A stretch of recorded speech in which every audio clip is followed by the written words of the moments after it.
Takot-takot na traffic ang kadalasang tinitiis sa mga bumabiyahe sa EDSA, pero sa paglulunsad ng double-decker bus, inaasahang mas komportable ang inyong magiging biyahe.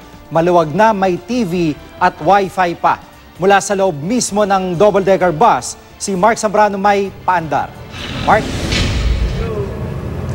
Jiggy, nandito nga tayo ngayon sa loob nitong double-decker bus, isa sa mga alternatibong mode of transport na maaaring bumiyahe sa kahabaan ng EDSA ngayong taong ito. Gaano nga ba komportabling bumiyahe dito? Alamin natin yan sa aking paandar. Komportable at moderno ang disenyo ng mga double-decker bus na nag-dry run kaninang umaga mula North EDSA hanggang Makati. Maluwag, komportable mga upuan, may TV at Wi-Fi access pa sa loob. May 53 seats sa second deck at 14 seats naman sa lower deck na halos doble sa mga regular na mga bus. Kasama din sa disenyo ng mga bus ang upuan para sa mga buntis at PWDs. May CCTV at GPS ding naka-install. May sarili pang banyo. Bahagi ang mga bus na ito sa P2P o point-to-point bus service kung saan diretso ang biyahe mula North EDSA sa Quezon City hanggang Makati City araw-araw.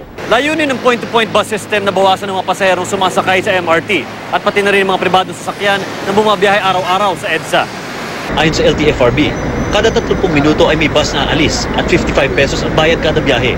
Guaranteed ang seating, kaya hindi kailangan magsiksikan o tumayo ng mga pasahero. Bagamat mas mahal ang 55 pesos na bus fare kumpara sa 30 pesos na pamasahe sa MRT sa parehong ruta, sulit naman daw ito.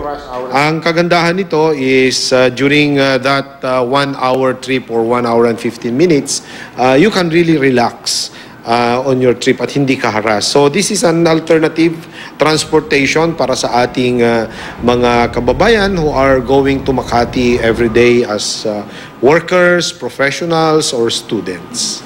Mas mahalaga kasi minsan yung oras kaysa dun sa mismong halaga sa pera. Kaya okay lang na mag-spend ka ng konting halaga o mas malaki sa normal para lang makatipid ka naman sa oras. Dagdag pa ni Hines, para magtagumpay ang P2P bus system ay kailangan i-integrate ang mga ito para palitan ang mga lumang bus units na bumabiyahe sa EDSA. Kaakibat ito sa modernization plans ng LTFRB para hindi din maging dagdag pa sa volume ng mga sasakyan sa EDSA ang mga bagong bus units. Sabi nga ng mga iba is why not ito ang ipalit sa mga sa substitute na ng mga na-phased out na mga buses natin. Well, we welcome that and we will encourage really yung ating mga operators to do the same. Pwede ring dumaan sa mga flyover at underpass ang mga P2P buses, kaya halos 20 to 30 minutes ang nababawas sa biyahe.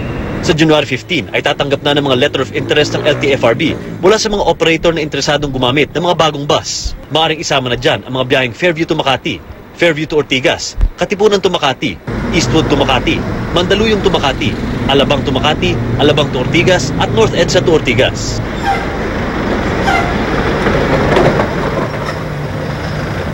Jiggy, sa ngayon 20 bus pa lang ang kasama dito sa point-to-point system at pinag-aaralan pa ngayon ng LTFRB kung base sa end nitong month na ito ng January ay kung pag-aaralan pa nila kung talagang oobligahin na ang mga bus operators na magkaroon na ng ganitong klaseng mga bus na magbabiyahe mula North EDSA hanggang Makati. Yan muna ang latest mula dito sa loob ng double-decker bus. Jiggy? At Mark, mukhang maganda nga yung bus na yan, ano? Pero kung sakali nga na ngayon ay iniengganyo ng LTFRB na gamitin niyang ganyang klaseng bus, yung double-decker bus, paano naman nila kukontrolin yung populasyon ng mga lumang bus na tumatakbo ngayon?